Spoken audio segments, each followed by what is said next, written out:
Um, Thoughts on Penn State, maybe how they're a little different than they were the first time you got to play? Well, I mean, since the last time we played them, they've had a 3-game winning streak in conference. I know they've dropped a couple in a row, but you can tell that the guys, I mean, when you talk about Penn State, the first thing you talk about is how hard they play.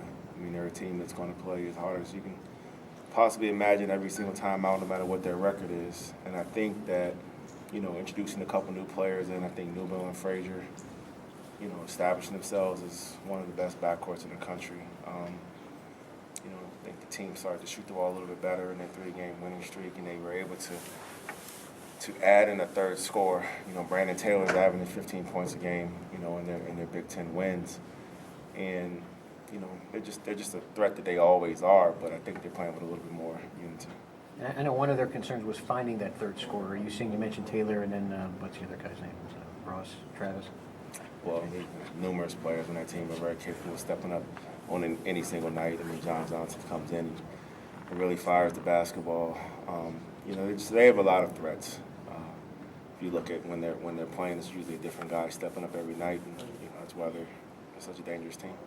Your team has had some close losses, I think, maybe 7 by 7 points or less. That can be demoralizing, or it can be an encouragement that we're so close. How are you guys kind of looking at that?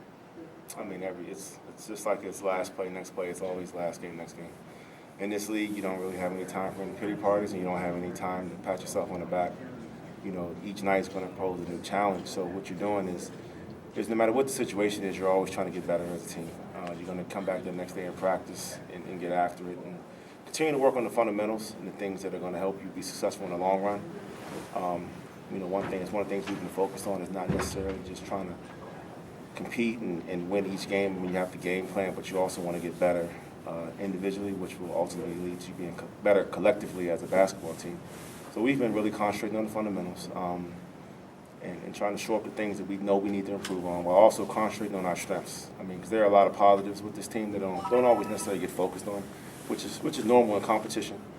So we're trying to make sure we continue to accentuate our positives while also cleaning up our negatives, which have come back to haunt us a couple times down the stretch, but it's what you come to expect with a young basketball team now at this point in the season. We're trying to make sure we put together a complete 40 minutes and finish off these games like we know we're capable of. Kind of along the same lines, Coach Crean was saying last night that he wasn't very happy maybe with the energy level to start the second half against Minnesota. I mean, what does it take to kind of change that or have maybe a little bit better energy coming out of the locker room? I don't think that there's any one particular thing that you can focus on, or else we surely would have, tried to make sure that happened. I mean, after you come out of the Nebraska game with a similar result in that second half, that's not something that you ever plan on repeating. I mean, as a team, as a unit, as a coaching staff, as the players collectively, they all have great intentions. They've had great intentions since June.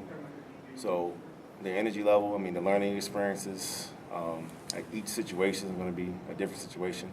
That's the beauty of the league. I would love to tell the other team, hey, do this, this, and this, because we're ready for this, this, and that. We have to constantly be prepared for any and every type of environment and situation. And, I think we learned from it. Now it's about actually processing and performing in those situations when the time is there. Is that how the team's growing, just learning how to bounce back from these losses maybe a little bit better than they did earlier in the year? Yeah, I don't think that we have ever had any problem bouncing back. I mean, these guys, they're a confident group. They're a group that understands, what we're trying to get accomplished. I mean, they're great in practice. They're great with their attention span. They're great at following a scouting game plan. It's all about execution. So I would never say that we have trouble bouncing back, just like I don't think we ever have any problem, recovering from a big win, and moving on. This team is probably beyond their years as far as being able to move on and get ready for the next day. I think you can attribute, the leadership directly for that from Coach Crean. I mean, he brings the same level of intensity every single day. So, I don't think it's about bouncing back. I think it's about progressing like we normally would, but progressing with a higher level of urgency, a higher level of focus. That's something that you can't really simulate, in a practice situation, what it's like to go and play in front of a sold-out crowd and fall a little short. And then the next day, the sun comes up the next day, so what do? So until you go through those situations as a human being, you just don't know what it's like. You're kind of ignorant to the situation, but I wouldn't consider it a bounce back. I think it's just a move forward. I guess relating to what you just said, one thing Coach Green has kind of said after the losses to Nebraska and Minnesota was kind of a lack of awareness, I guess, in the second half. How do you combat that, if at all? The lack of awareness. Yeah. I mean, that's simply coming in.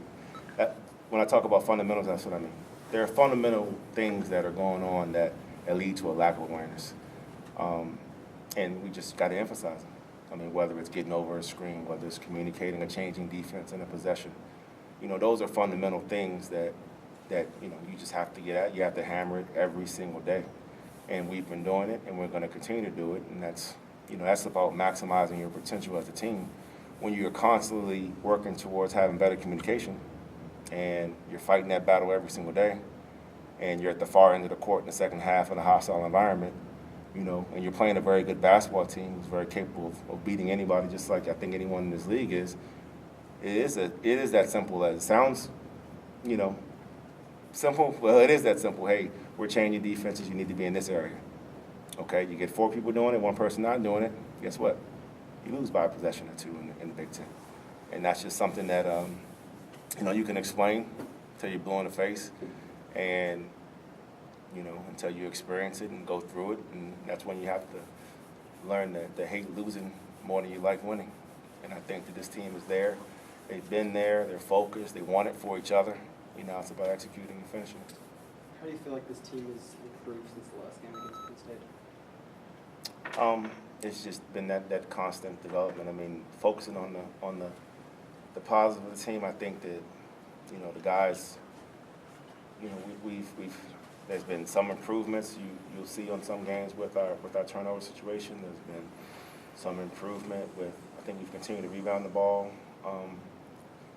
So it's mainly about guys just getting older, growing up a little bit in the moment, focusing on each individual opponent, diving into the game plan a little bit better, So I definitely feel like we're progressing each day, and it's about just, trying to put it together for 40 minutes. What do you see different about Penn State? I mean, obviously Taylor's playing better for them since the first meeting. Yeah. Well, we discussed that a few minutes ago, sorry. but that's all right. They're a team that is. We talked about them having the ability to add a third scorer. I mean, they've got 2 of the best, one of the best backcourts in the country, Newbill and Frazier. I think that they've had different guys step up. They were a team that was kind of. With a few transfers coming in, Newbill and Frazier, first time playing together in the league, I think that they're starting to have some unity now. And just like everyone in this league, I don't think that, we're one of the Big Ten is a league where, on a given night, I don't think anymore you'd be surprised to see anyone beat anyone, no matter where the game is. And that's just something that, they're now in that mix, just like we're in that mix, just like Michigan State, Michigan, and everyone else is in that mix, where they're just turning into a complete basketball team. It's a tough out on any night. Okay, anything else for Kenny? I guess just how important was that first Penn State game and winning a tight game close? It's hard to quantify that, honestly for us, because we go into each game expecting to win that basketball game. There are no surprise wins for us. Just like we prepare, there honestly aren't any surprise losses for us. We're prepared for any and every situation. It's just about executing. The importance of the win, I mean, anytime you go on the road in the Big Ten, it's like the coaches say, it's like gold, just to be able to gain one of those wins. I mean, I think you see around the country winning in these conferences on the road is a difficult thing to do. So I will put more so just the fact that we were able to win that road game is being very significant for us.